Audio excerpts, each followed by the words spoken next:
Ich darf Sie herzlich zur Vorführung der BATEC Vollanbindung begrüßen. Als Projektmanager der Firma PC Systeme AT bin ich für die Einführung der Fahrverkaufslösung bei unseren Kunden verantwortlich.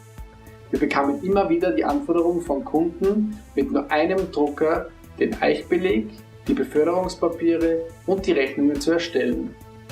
Ich zeige Ihnen jetzt, was es für unsere Kunden heute bedeutet, eine Vollanbindung am Tankwagen zu realisieren.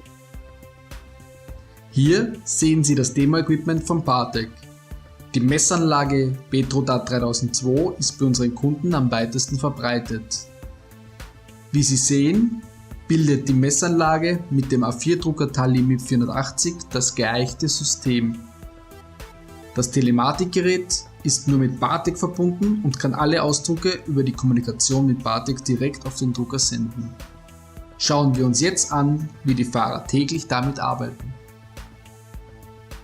Als erstes gibt der Fahrer sein Passwort ein, bestätigt, dass seine Papiere in Ordnung sind und kommt direkt zur Übersicht der geplanten Touren.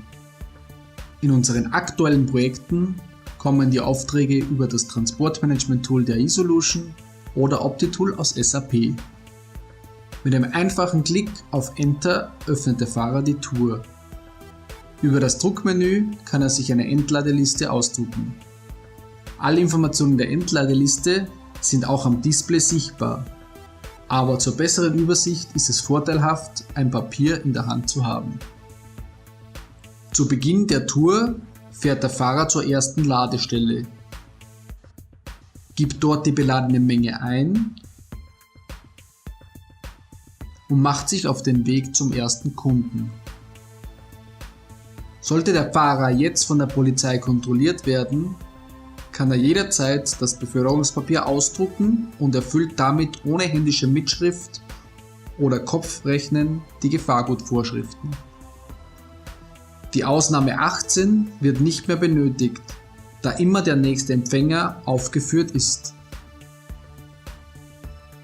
Beim Kunden angelangt bestätigt der Fahrer, dass der Kunde sicher belieferbar ist und übergibt die Auftragsdaten an BATEC.